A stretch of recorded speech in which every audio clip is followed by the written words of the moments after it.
Well, the beginning of this particular album that we're speaking about now really was gleaned from the success that we had after the Black Sabbath, the Dio Years album. And then after a tour, the first tour that we decided to do, which just went so well for us, and the people that we played for were quite adamant about, you're not going to stop now, are you?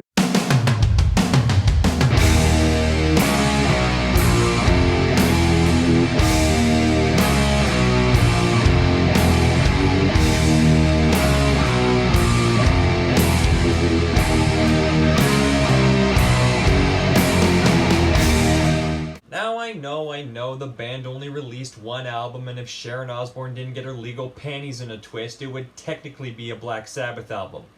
But is this your show? Huh? Yeah, I didn't think so, Titwank. What the fuck did I say in the first episode? But this is my show, and I'll talk about whatever band I goddamn well please, no matter how many albums they made. But we're not here to talk about technicalities. We're here to talk about an amazing band that could have been. A rebirth of Dio-era Sabbath that, if circumstances were less tragic, could have stormed the globe for years to come, leaving a Fallout 4 wasteland wherever they went. So, without further ado, let's get right on into Heaven and Hell and the Devil You Know.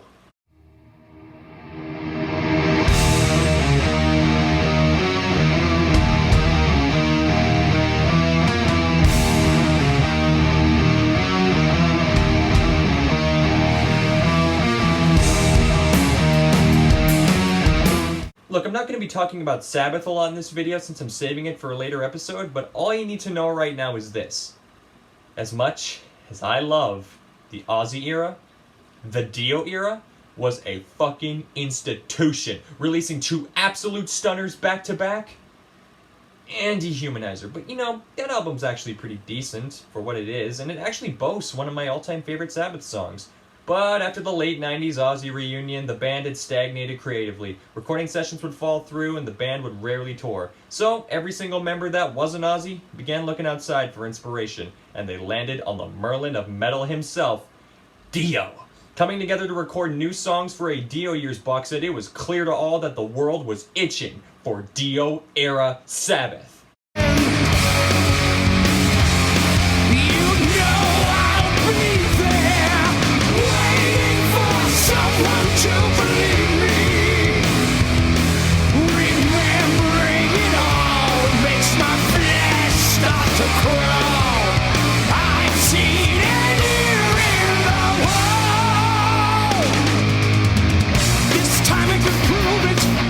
Knowing that the lineup kicked new and exciting forms of ash, they reconvened with Vinny Appice, as Bill Ward really wasn't feeling the music they were making, and in 2009 cranked out The Devil You Know, a heavy, doomy kaiju monster that rampages your record player with reckless abandon. Tony and Geezer's riffs are heavy as hell, and combined with Vinny's drumming create a rhythm section that no young buck, not even myself, can compare to.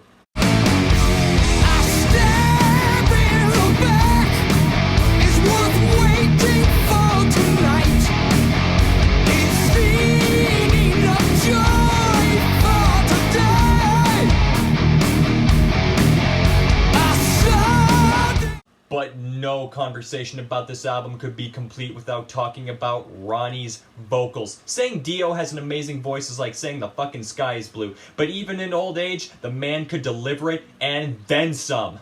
Another face at the window to take me away from you to a place that I just won't go.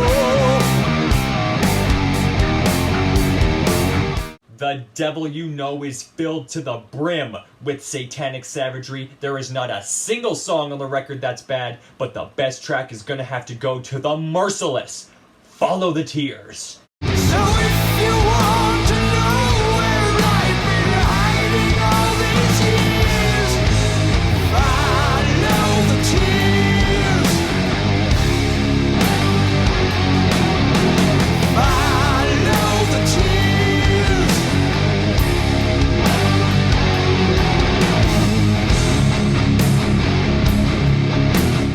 The album was killer. The tour was successful. It looked like Heaven and Hell were going to be rampaging the world for years to come. It was too good to be true. And as fate would have it, it was. Ronnie James Dio has been quiet since he was diagnosed late last year. He's 67 years old with a very tough guy persona on stage many of you may know about. That toughness is coming in handy now. Best people, I mean, the staff are just so wonderful. They just are the best people on it, as you can see. This is the Ronnie James Dio few people have ever seen. He's a bit soft-spoken. Following this one is one definite more chemo procedure. He's relaxed. I just want to get better. I just want to be cured. Ronnie James Dio passed away early this morning after a long battle with stomach cancer. Dio was diagnosed and dead in under a year, which makes listening to his last vocal performance on his studio album that much more impactful. I must have been out cold, but the way the story's told, they found me lying naked in the rain, yeah. Let me go, I've seen religion, but the light has left me blind.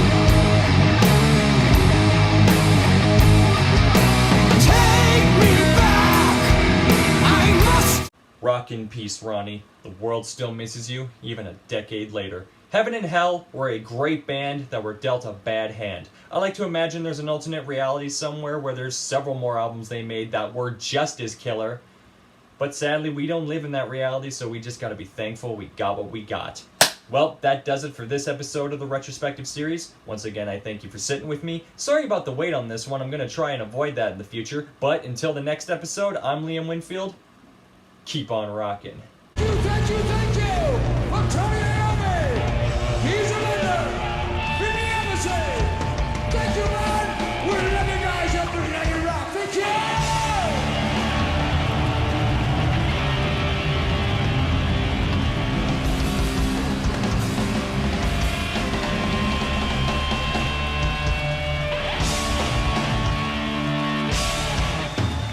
Thank you.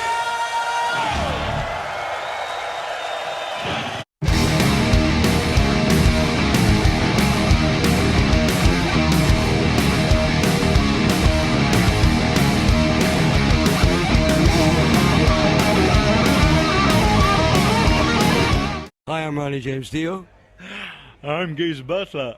and we're listening to, I don't know, Toasted. Which we are at the moment. true.